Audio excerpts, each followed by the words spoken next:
All right. Okay, this is ITS128. It's the third day of class, and we're into chapter 2. I think we're still in chapter. Well, so we're in chapter 2 now. This is chapter 2. Anyway, so let me share my screen here. I'm gonna do this, and I'm gonna do this, and that, and share. All right. Let me put this down here. It's blurry.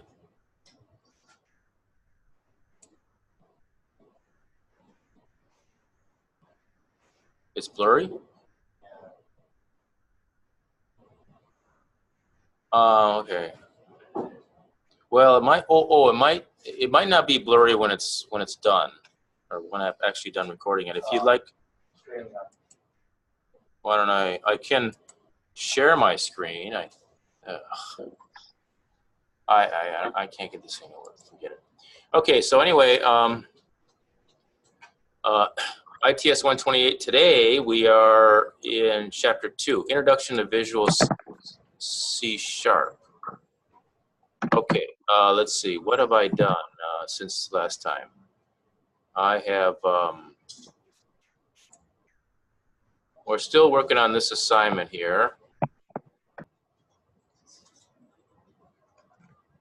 Oh, this is assignment. Okay, this is second. Okay, I don't have an assignment yet for chapter 2. So, but I have quizzes here. This is this is the third quiz. The third quiz should be, let's see what this quiz is.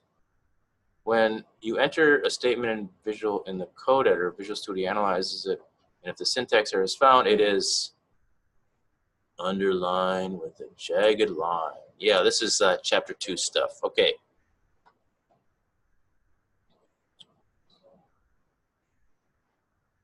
Okay, let me get out of here. Boy, Laulima is slow today. Laulima has been slow all day. Come back. All right, and let me download the PowerPoint slides for chapter 2.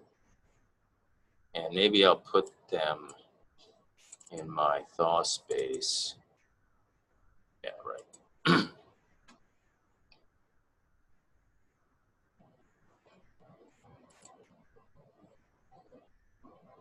Okay, this is just going to be a slides day, I guess.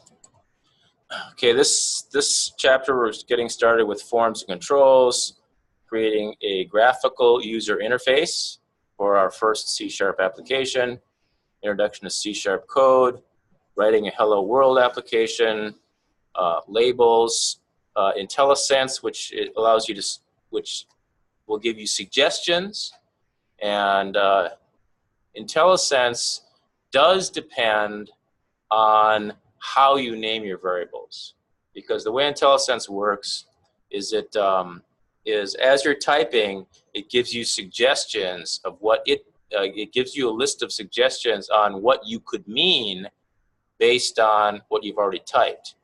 And so we'll get more into that later, but it's helpful then if you name all of the same typed things starting with the same 2 or 3 characters to help you utilize what IntelliSense does for you. And so we'll get more into that later. Picture box controls. We're not going to do this chapter. This book does a lot of things with graphics and figuring that and messing around with that. We're going to cover some of that, but I look at that as a little bit less important. But it's kind of fun to make some simple applications at this stage of your programming education. The purpose of comments, blank lines, and indentation, why we do it. Writing code to close an application's form, it's just this one statement. And then syntax errors, what that means. There's syntax errors and there's runtime errors. We'll learn the difference between those. So a Visual C application starts by creating its own graphical user interface with the designer and the toolbox and the property window. So this is the designer, and this is the forms project, and we will pop open a toolbox that looks like, well, when we get to it, we'll see it. And we're able to drag text boxes and buttons and everything onto this form here. There's a little thing that says toolbox right there, and that pops open, and they go, and all the stuff you can have on a form, big list of them, drag them over, and you place them. And then there's this properties window right here, which has a bunch of different parameters that you can set for the control, or for the thing that is selected. Right now, the form itself is selected, so the properties window reflects the properties or the members, the methods and so on that are associated with the form. If we had a button there and we had clicked on the button, then the properties window would show properties that are appropriate for a button. In the designer, an empty form is automatically created. An application's graphical user interface is made up of forms and controls. Each form and control in the application graphical user interface must have a name, and there's a default name that comes. And for example, when you start up when you create a new program, the default name for this form here is Form 1. You can always change the name. In this language, in this class, we emphasize the graphical user, the skill of creating a nice functional graphical user interface. That we treat that with equal importance as writing the actual code that does the stuff. And that's because today it's just as important. Those two things are just as important. And in fact, today, if you're working on a big team, you may be somebody that excels making exactly the appropriate, graphical user interface with all the right buttons and sizes, and everything makes sense to you, and it looks nice, aesthetically pleasing and everything. So you may be that kind of person, or you may be the kind of person where you don't think of yourself as too artistic or something. Your forms don't look that super great. However, the code that goes underneath that does the calculations and all that kind of stuff, you're spot on there, and maybe you like that stuff, and and some complicated calculation that this form does, you look at that as a challenge that you want to undertake and get it done, and you get jazzed by getting the thing to work. Or the other way, you're a designer and you sit there and you mess around with the buttons and text boxes and stuff, and you want to make it look really nice. There's today in these programming languages, there's a place for each of you. Those two skills do not have to be with the same person. Whereas in the old days, of course, it was just you had to do both. And so, I never thought of myself as a very graphically artistic person. So, I kind of got uncomfortable when I'd have to make a form. I'd spend a lot of time and stuff. But when it comes to writing the code underneath, that's the part I like. And in the past, it used to be that if you did not like writing the code underneath, if you did not, get a charge out of getting the calculations to be exactly right, if you didn't like that, then you didn't go into programming, because that was basically all really what programming is. That doesn't mean you don't go into IT. That doesn't mean you don't go into a programming field. It just means that you are not the guy that used to like to write the code. Now, there's all kinds of roles. There's the person that understands coding. They've written code. They might not like it that much, but they've certainly written it. They understand what it's all about. And somebody has to talk to the programmer and somebody's got to talk to the users. And in a big company, those systems analysts, you know, they understand the technology, but they don't write the technology. But they talk to the programmers. They talk the same language. You know, when the programmer says, "I can't do this because blah, blah, blah, blah," you're able to go back and say, "Well, that's not possible because we have to enter this number before we can have the right values to do the calculation, and we're not entering this number until that blah blah blah." So you understand that kind of stuff. The division of labor is a little bit different now, where you can actually be a backroom coder and do the graphical user kind of interface. So you know, that's one good thing about learning programming using this platform at KCC. We're the only ones of the University of Hawaii system that you know, it's in our syllabus, or it's in our course descriptions that we use Visual Studio.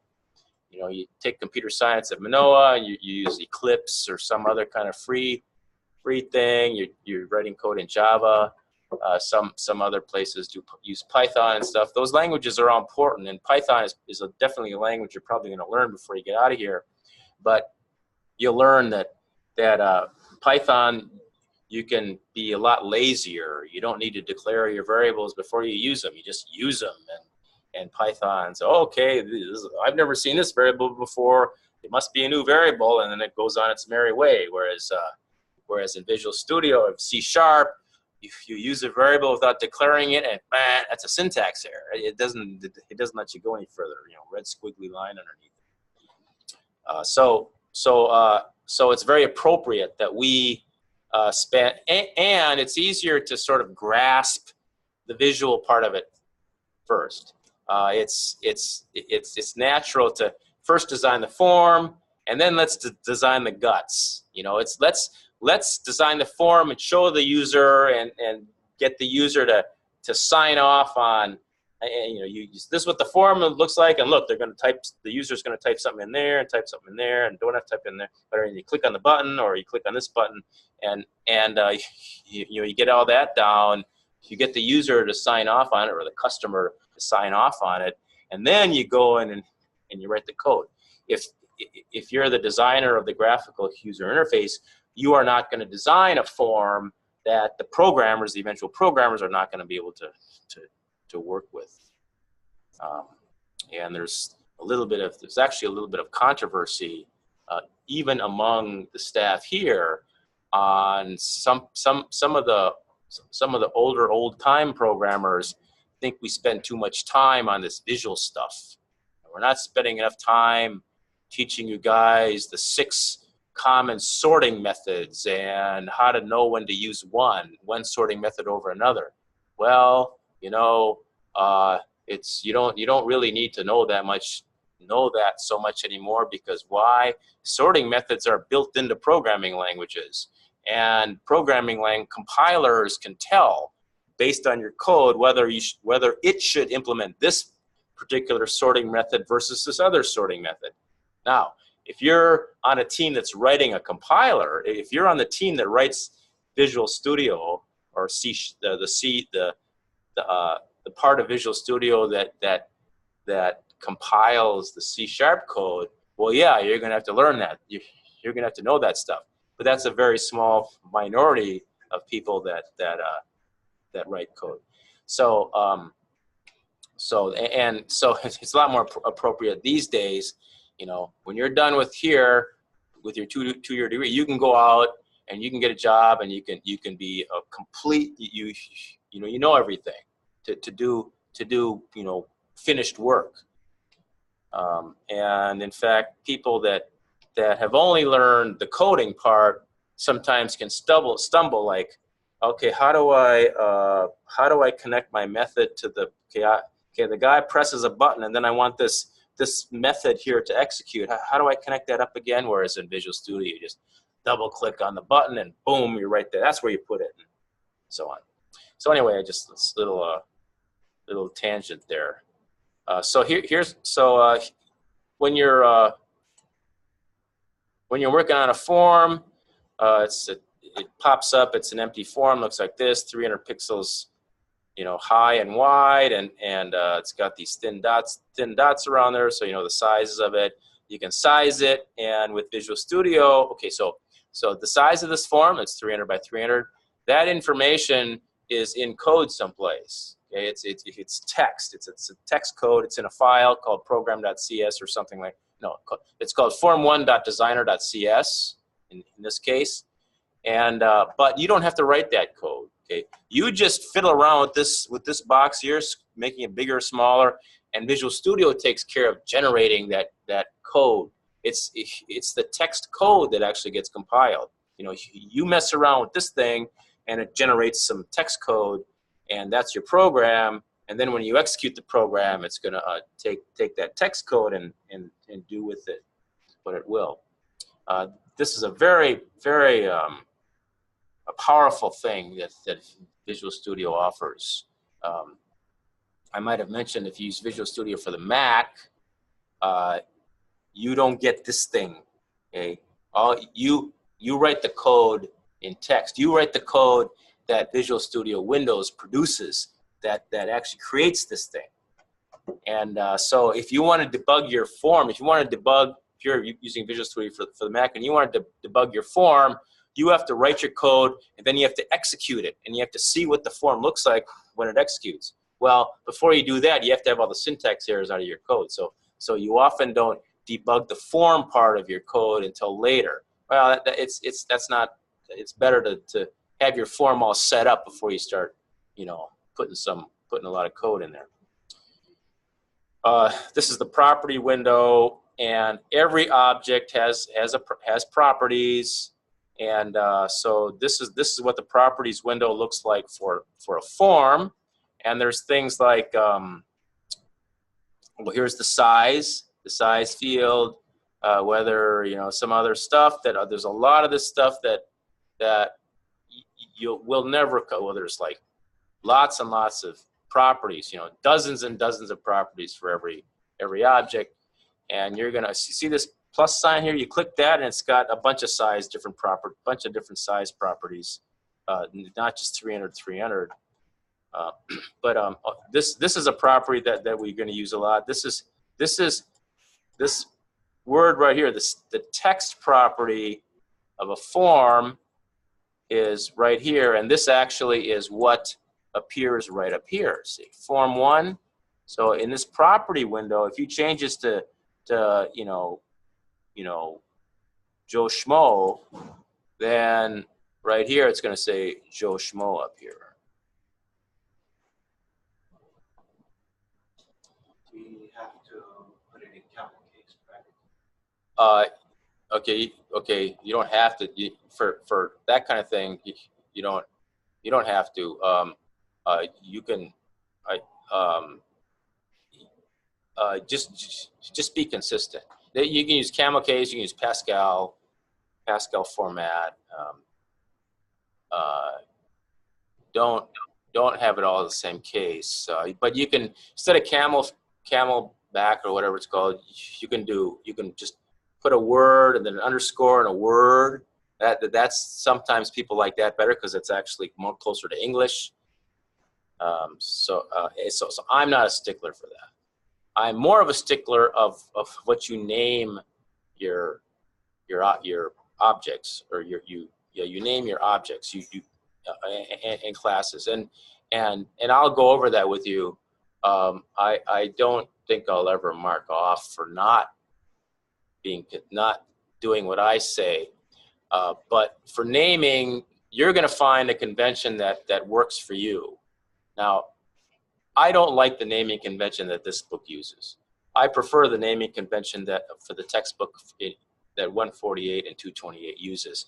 So I'm going to, and there's a reason for it, definite reason for it. So I'm going to emphasize that, and I'm going to tell you about it. And after a while, you may just decide that the notation that we use in the other classes is better because it works better with IntelliSense. And when we learn IntelliSense, you'll see what I mean. So, by the way, in this window we've got, see this one's highlighted and this one's highlighted. This is properties. Okay, this is the properties. These are just like values. this little lightning rod here, those are the methods. And so when you click on this lightning rod, all of the so-called event handlers are listed on the right side, and the events are listed on the left side. We'll see more what that means pretty soon. So you can change property values by clicking on the object and then go over to the properties window on the right, and you can change stuff. See here we changed the text property to my first program. So when we display it up, do we show it displayed up here? No, we don't. Well, it would say my first program right up here, my first program. That's what this does. So to add controls to a form, in the toolbox, you select the control, and then you just drag it over, or you can double click on it, drag it over. You can even click on it and then click on it once, and then go over to where you want it and click where you want it, and it'll appear there. So there's actually 3 ways you can get controls from the toolbox over onto your form. Of course, if you accidentally put something on there, you can always delete it. If you accidentally put it in the wrong place, you can always move it around. It's easy. All these things are easy to fix. You never have to start over again. Don't ever start over again. If you feel you're stuck and you feel compelled to start over again, don't start over again. Come to me, and I'll give you and you can hand it in late or whatever, because you can't. You should just know that you don't. I mean, it's natural for. I mean, I had a lot of students do that last semester. I just couldn't get it, so I just started over again, and I got it the second time, and that's kind of. I mean, I've done that too. When you're learning something new, and a thing works, and then all of a sudden you do something, mess it up, and you go, okay. So then you can't get back to it. Okay. One thing you can do is, as you go along, you save versions. So if you ever need to go, so you never have to go back and start over again. You just go back to the version that you knew worked. And so anyway, so you can resize and so on. Okay, rules for naming controls. All right, forget this. This is dumb. Controls names are their identifiers. Naming conventions are the first character must be a letter or an underscore. Okay, this is true. The first letter, when you're naming something, the first character must be a letter or an underscore. It considers an underscore a letter. An underscore is the same as a letter. You can't start it with a number. After the first letter, you can stick numbers in there. But the first letter's got to be a letter. The first character has got to be a letter, and an underscore is considered a letter. All other characters can be alphanumerical characters or underscores. And of course, a name cannot contain spaces. So, a good example of names are show day button, display total, score label. Now, just to give you an example of what I think. Okay, so this presumably is a button. Okay, this is a button. Now, let's say you have now. This doesn't make sense until I show you IntelliSense, but I actually like BTN show day. Oops. I prefer that. And the reason I prefer that is because, let's say you got a form and you got a bunch of buttons on the form, okay?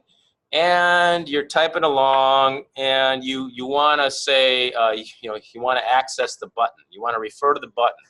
And you can't remember what the button's name. You can't remember exactly what you named the button, okay? Well, the trouble with the way they name it here is really you don't know where to. You don't know what character to even start with. Let's say you're trying to do the show day button and you're saying, see, did I name that show day, or did I name it day show, or did I name a display date, or what, you know? And so you know, you don't even know how to start. And the thing is there's this feature called IntelliSense where once you start typing something, then it displays a bunch of possibilities that you might need. Well, if you name all your buttons starting with BTN, then if you want to refer to a button, you just type BTN, and then brrr, a list of all your buttons shows up there, and then you just select the right one.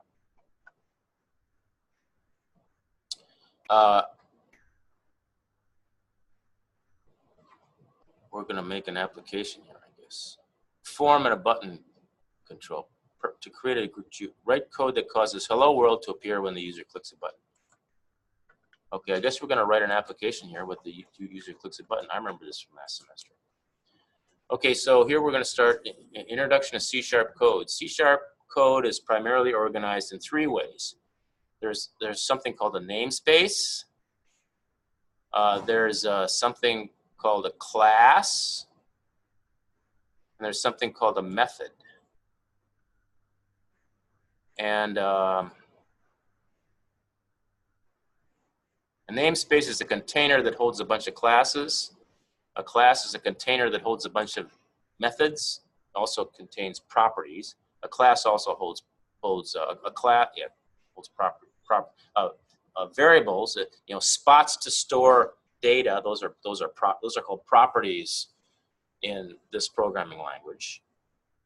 And then method is a small little program that only will apply to the variables of the class or the properties of the class, and not anything else, not anything outside the class. But so the programs are the methods. Okay, a file contains program code. A file that contains program code. A file that contains program code is called a source code file. Source code files in C# end in .cs. CS stands for C#.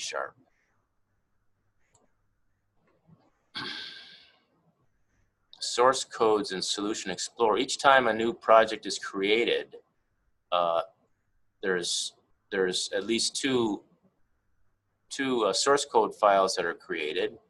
There's a program.cs file, which is actually the first. It's the first code that executes. In the program.cs file is usually not very big. It just says where to start. You know, which form is the first form. You know, and so the program.cs, you know, your program could have many forms. We don't get into that till chapter 10 or 9 or something. But you know, I mean, you have multi-form programs where, you know, you have a form and you click on something and another little form pops up and you answer the question, you hit the submit button and then that form disappears and goes on. So the program.cs file tells you which form to start with, and then this is the default. Form1.cs is the first form, and it's got code associated with the form 1. It's got some other stuff in there too, but. And you can open them through the Solution Explorer. Solution Explorer is on the right here. So the form1.cs file is the code for the form. And so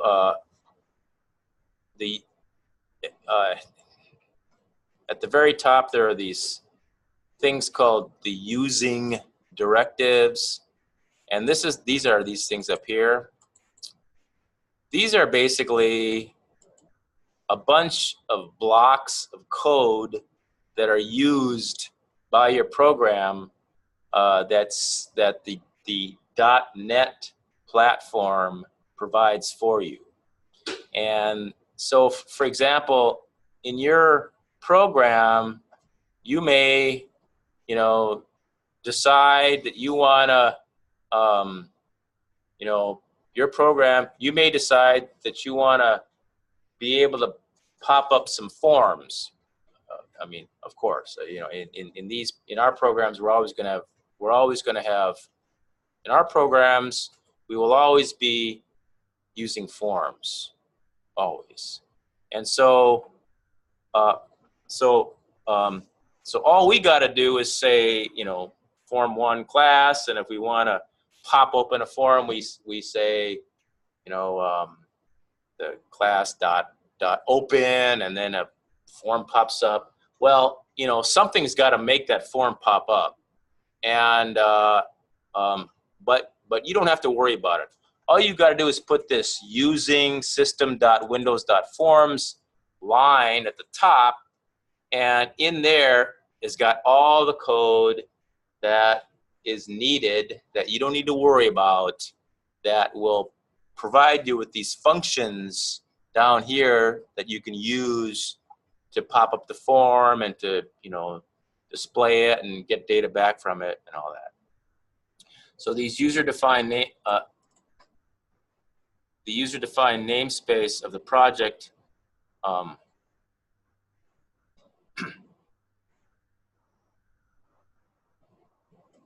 the user-defined namespace is down here too. Okay, so in this particular program, the namespace is called Hello World, and there can be lots of files that have different programs that are all used. And at the top, they'll all look kind of like this, and then the first thing you'll see is this namespace. It's got to be the same namespace, so it's all kind of connected together. And then down below, we start having these things called classes. And then, you know, below that, we have actual objects and so on, or instances of classes, or the methods and properties that are associated with the class. Class declaration, and then some methods here. C# code is organized as methods, which are contained inside classes, which are contained inside namespaces. So these are methods contained inside classes, contained inside a namespace. Now, the reason this says partial class is because when you're dealing with a form, you have this is all the code for the form, but you also have to have the code which says where all the objects go on the screen and the size of the objects and stuff. I've already talked about that. You don't have to worry about that. That's generated automatically. But it's part of the same class. It's part of the Form 1 class. It's a part of the Form 1 class that you don't have to code directly, because you've got this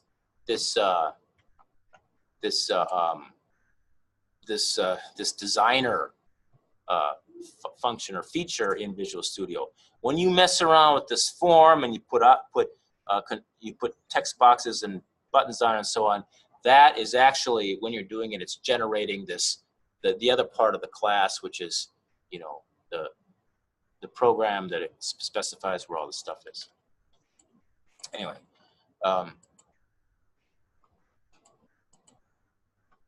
that's this one, and you add code. Event driven means that they interact with the users, and all the programs that we write are event driven programs. So what happens is when you run your program, it starts up, and you may have some stuff that happens in the very beginning. You might initialize some stuff or whatever, some very small amount of stuff, and then your program just sits there. It doesn't do anything. It just sits there, and it waits for an event to occur. And usually these events are something that the user does, like click on a button or start typing some stuff into a text box. That's mostly it. There are other kinds of events, like, but we don't really deal too much with those. But when they pop up, I'll point them out to you. And so the way you get to the point where you can type in the code that defines the event handler. Event handler is the method that executes when a specific event takes place. The most common event that we're going to deal with is a button click. So we'll have the button on the screen, and to be able to write the code that happens when you when you click on the button, you simply double click on the button. You double click on it, and then this block of this sort of code segment it appears, and then you're able to type the code in right there. So we're going to do that today. Message box, this is a common, it's called, you know, a dialog box is a particular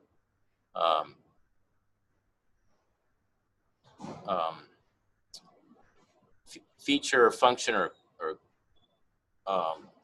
class, message box class, which is, we're going to use this a lot because it's how you display something up on the screen. It's how you display a little window that says something. It's how you display a message box. This thing, with this code here,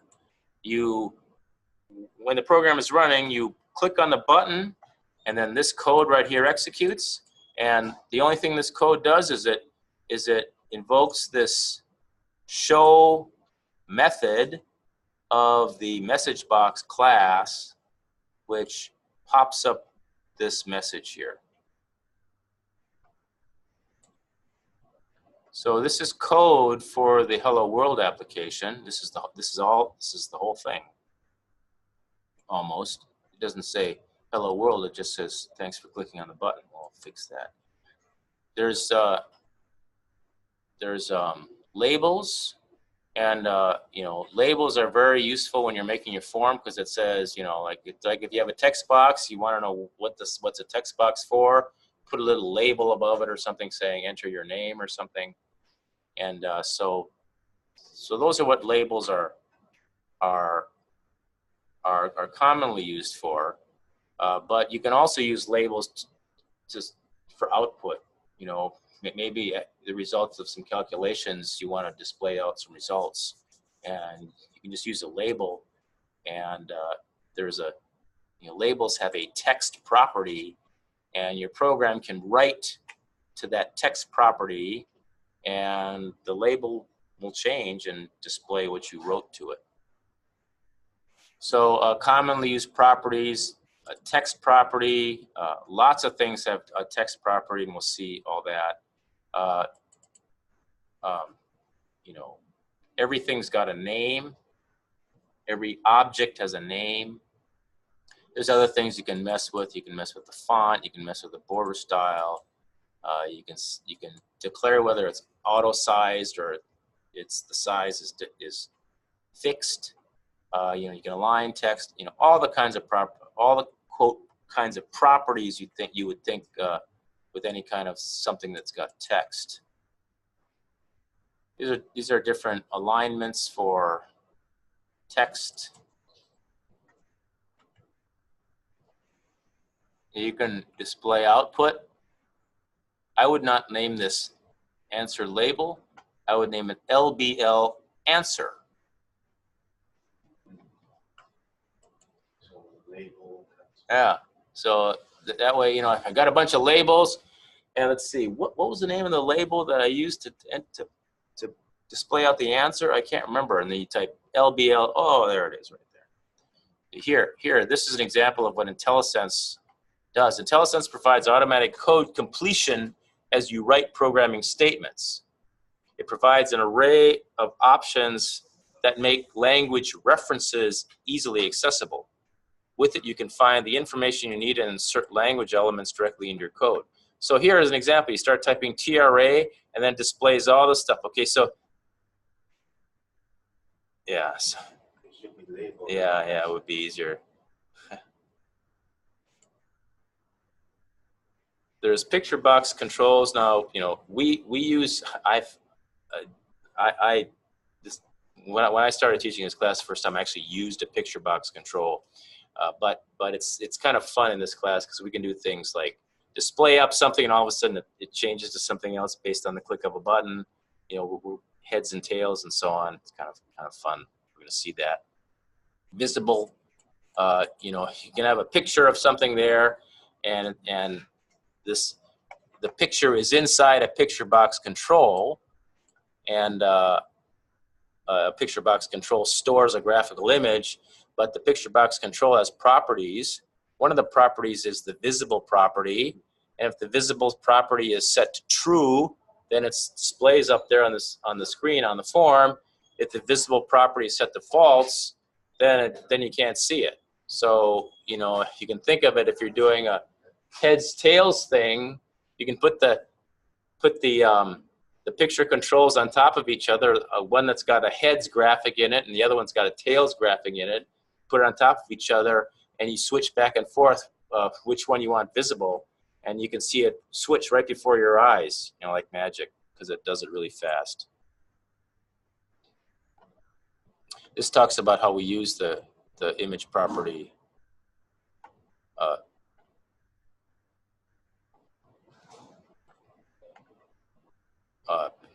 the image property in the picture box.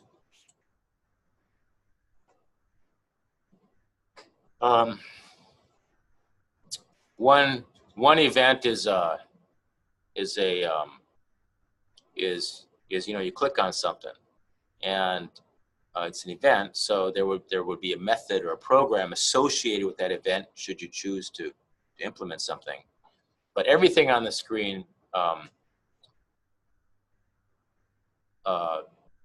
you know, has a click event. So, you know, and you know, there's all kinds of events, like an event where you roll over something. You know, you roll over the button instead of clicking on the button. You know, that's an event. You can associate a method with that event. Sequential execution of statements. In declarative programming languages, you have a sequence of statements and they execute in the order of the sequence, you know, one after another. In other kinds of programming languages, you have a bunch of statements there and they don't have to execute in order, or something else defines the order that they execute in. C# is simpler, more logically, for us, more easier to understand, which is one of the reasons why we do it. You know, the sequence is important. You know, I oftentimes use the analogy of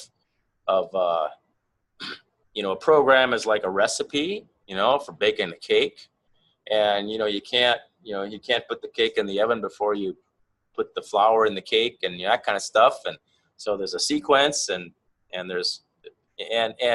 some of the things you might be able to do in a different order, but most things you can't. My sister is autistic, and if I write instructions down, she'll follow them in order. So I can write instructions to go to the store and buy some stuff, and if I know where everything is, you know, that's a recipe, or you know, defining a procedure. In lots of programming languages, methods are called procedures. And so when you're writing a procedure or when you're writing a recipe, you got to get everything in order. It's not that hard when you think about it. So why is programming hard for some people? I don't know. Maybe they get nervous or something. But I happen to think that everyone's got it in them to write a program. It's just that they got to understand the language, or they got to understand what all those funny statements mean. But there aren't a lot of statements. I mean, and if you think of it that way, look, you got to do this before you do this. You know, think of the steps.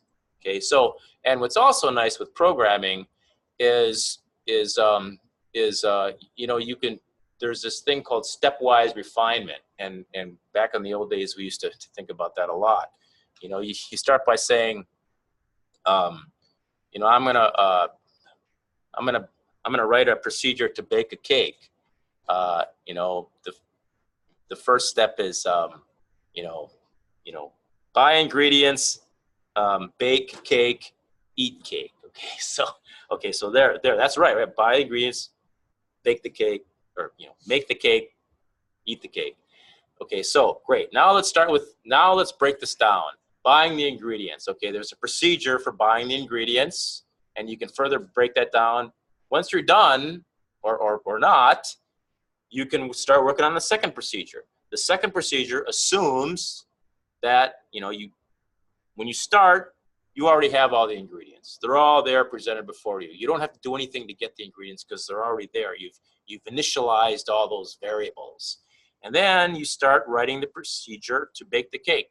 You know, take your bowl, you know, crack an egg in it, put a cup of flour in it or whatever, mix it up, you know, bake it. You know, you don't bake it before you do the other stuff. And you know, you're able to block it out.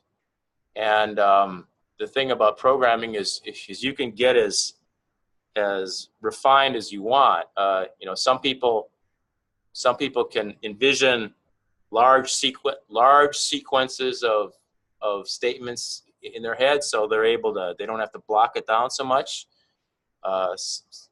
Other people, they may have to block it down a little bit more until they get to where they can write the code. You'll always, I mean, eventually you'll be in, if you go into programming, you know, eventually you'll be given a task where you have to write a program, and it's too big for you just to sit down and start writing the code. You have to say, all right, first I got to do this, then I got to do this, then I got to do this. All right, okay, now let's take this first one. Okay, I have to break this down into these 5 steps, and then you think of the sequence in larger chunks. You know, to buy the ingredients, drive to Safeway, go in, put all the stuff in the basket, pay for it, you know, go out to your car, drive home. You don't go to Safeway, pay for it, and then grab all the stuff. You know, it's, you know, that kind of thing. All right, sequence of statements, comments, and blank lines. Okay, it's important that you write your code to be readable, and so to do that, you know, you put spaces in your program, you put these comments in there, you name your variables names that are truly representative of what they do, and so on. If you want to put a comment on one line, you start with 2 slashes, then you write the code. You can have one comment on a line, or you can put a comment after some code. Like, for example, this code here. Can I open this up? Is this? No, it's not openable. But you can actually put a code after the true here, after this, by putting double slashes. So a comment can go at the end of the line, or it can be on a line by itself. Or you can have a bunch of comment lines in a row, and all you got to do is put a star, slash, asterisk, and you can put a bunch of comments, and then you end it with a star. No. You have a slash, asterisk, and then you put a bunch of comments, and then you end the bunch of comments with a asterisk slash, just like that. So here, and then indenting. Now, Visual Studio does all the indenting for you. Visual Studio won't let you write this. If you start writing this, it's going to end up looking like this, because Visual Studio is smart enough to know that, oh, this is indented and so on. But this is perfectly fine. This side here is perfectly fine. The side on the right. The compiler doesn't care. You know, your code can all be in one line if you want. There's a term called what's it called? I can't remember what the term is, but you know,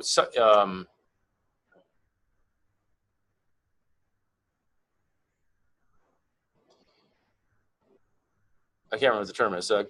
We don't use this term it's not used in languages like this where we actually compile it, but there's some languages that are interpretive languages where the text, this text is actually the final program. And so if you're you know, if you want to make sure that your program does not take up a lot of space, you know, sometimes it's more important that your program doesn't take up a lot of space rather than have it be beautifully readable by a human. In that case, you can, you know, you wouldn't put wage underscore calculator, you'd put WC, and then you'd have no spaces, so like all be on one line all the way across, and public partial class F dot colon form, public F, and then this I think this is a reserve. I think this is a reserved word, but these names, the names of they're real compact. The compiler doesn't care. That's the point.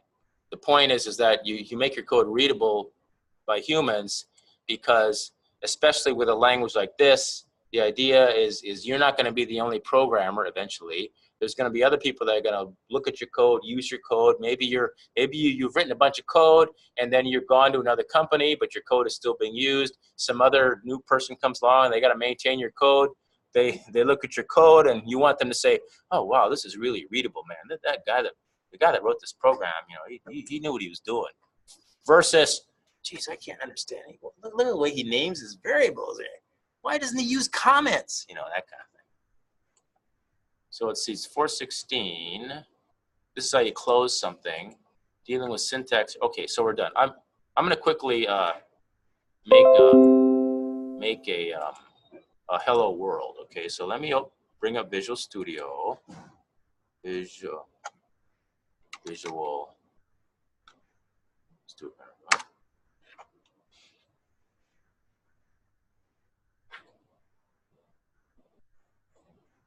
This takes a little while. It's going to have me log in, sign in. Let's see.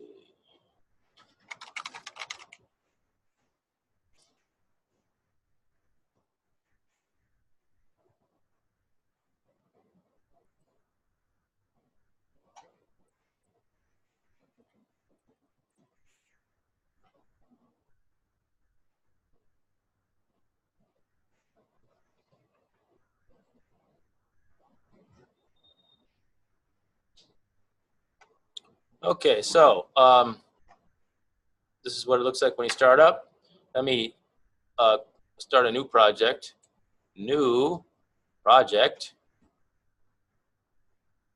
And Visual C#, make sure that's there. And we're always going to be doing Windows Form applications.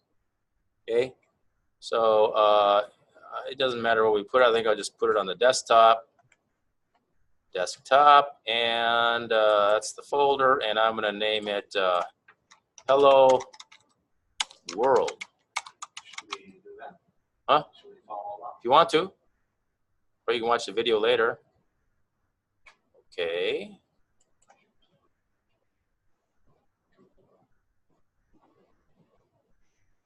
Looks like this. Here we are. This form here, just like that. This is the properties window over here. And we notice this is a much bigger than 300 by 300. Let's see. Oh boy, I clicked on it. So now the code window is going to come up, I think. Oh no, I guess, did I? Oh no, I guess I didn't. Oh, you have to double click on it. I just must have clicked on it once. See, what is the size of this thing? Let me go over. These are the properties. This is layout. Size. Here's the size. 816 by 489. Let me just go. Ooh. Now it's 637 by 367. So you see that's, and if we go here, form1.cs, form1designer.cs, which the book does not talk about at all. Let me double click on this and we can see what's in there. This is code. And let me pop this open here. And here we are, Form 1. This is the size in there. See, this is all code that the compiler needs. Look, it's part of the class and everything, partial class form. This is this one here. Now the code, if we right-click and do View Code, this is the form1.cs that we talk about. See, this one says partial class also. This is the code. This is a C# code.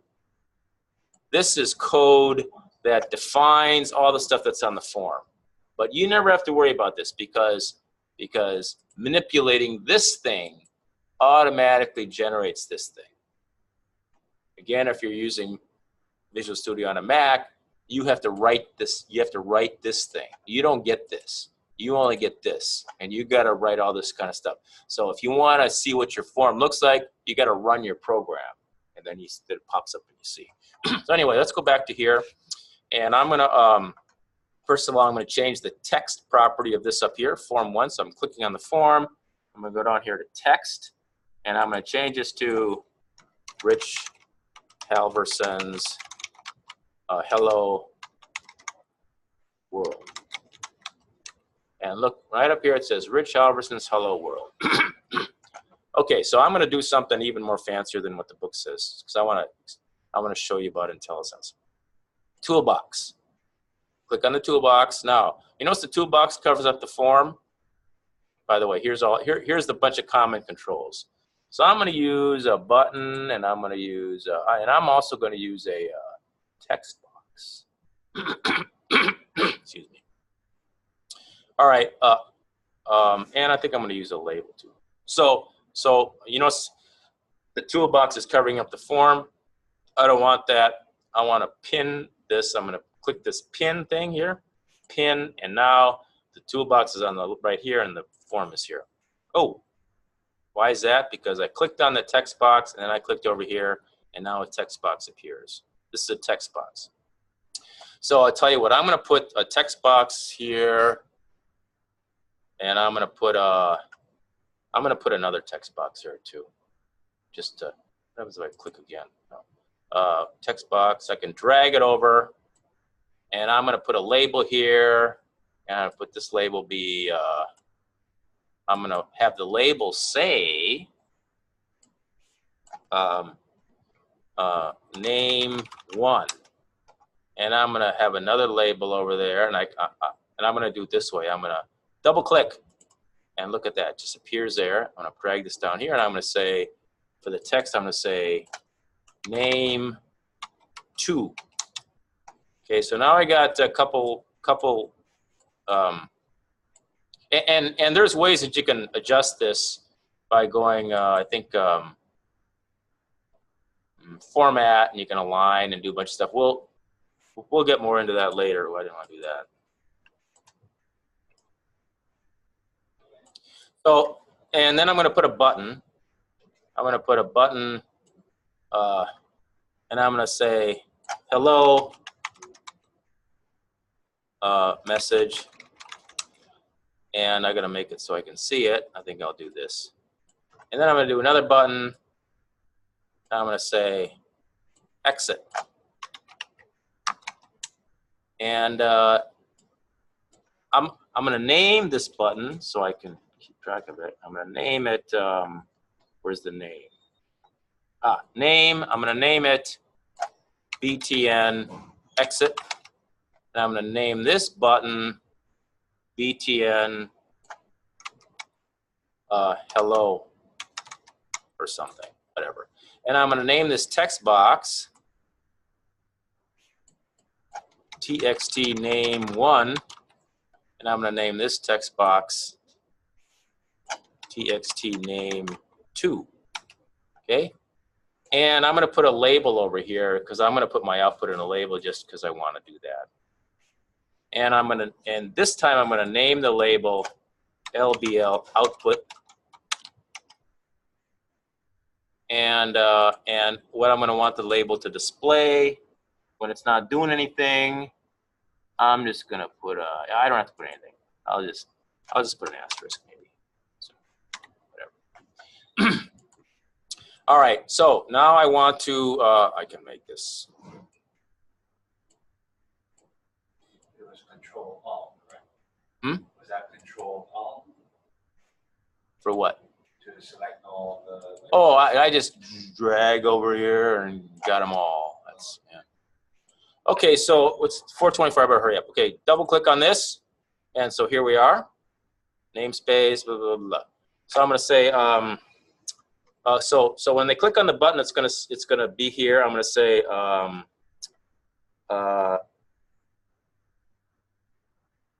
LBL output tab dot text equals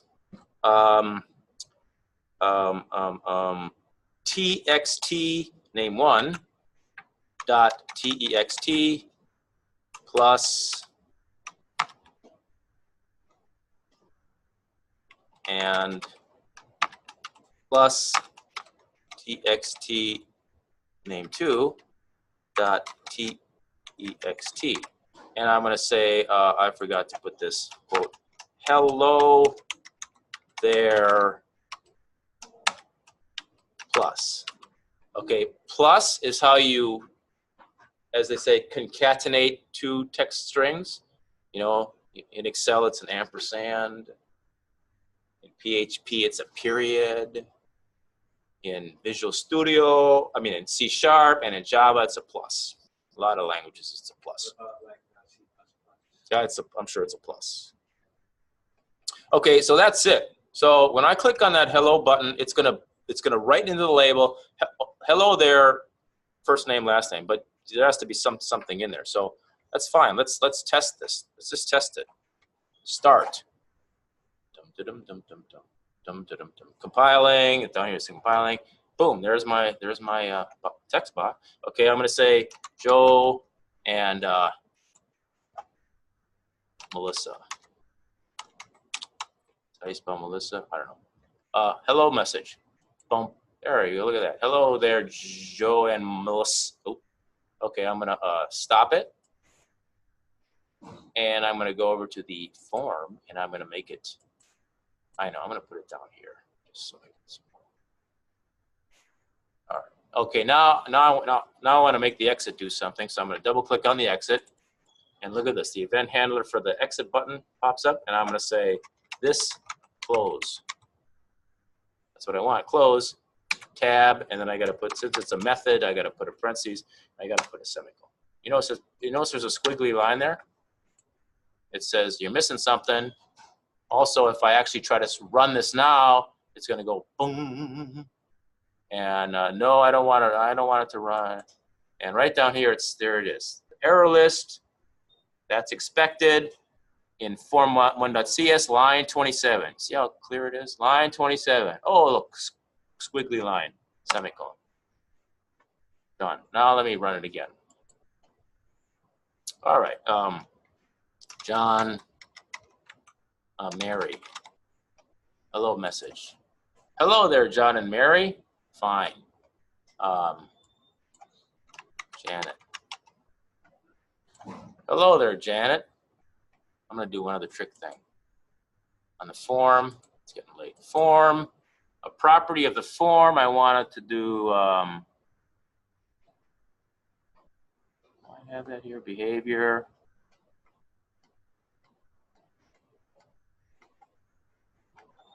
Oh, accept button.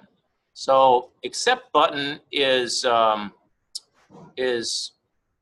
whenever you hit an enter key on the form, you know, like you're typing in a text box, you hit the enter key. What do you want it to do? What do you want, or you know how lots of times when you're on a form, if you hit the enter key, it's just like hitting the submit button. Well, that's how you can set this.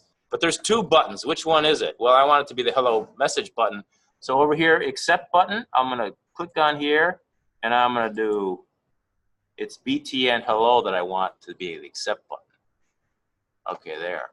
So now when I run this, I can do, so what's a common, my daughter's name is Annalise, and this can be Fred. Enter, oops, didn't type Fred, D. Enter, there, see, so entering just does it. You can make it so, let's see if I can, I'm gonna click, oops, I didn't mean to do that. I'm gonna, so the methods here, let's see this method here, method, and you notice the click event executes this method. What did I just do?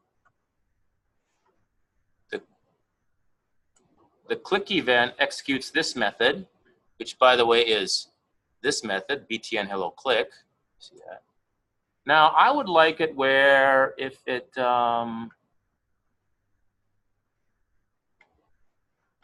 mouse. Hover. All right, I'm gonna make it when you hover, it actually does the hello click. Okay, let's. I've never done this before. It's 4:30. I better. Okay, start. I'm gonna do Joe, Jane, and I'm just gonna roll my mouse over the hello message and boom. Look at that. It's because the event was I hovered the mouse over the button, and that causes the event to occur. Why? Because it's not only the click event, it's also the mouse hover event. So anyway, that's a nice introduction to your program and everything. So I'll give you, I didn't give you an assignment today. You have an assignment for last Thursday. I'll give you an assignment on this coming Thursday to continue with this. It's probably going to be something like this with a little bit more. So I'll see you next time. Thanks for watching.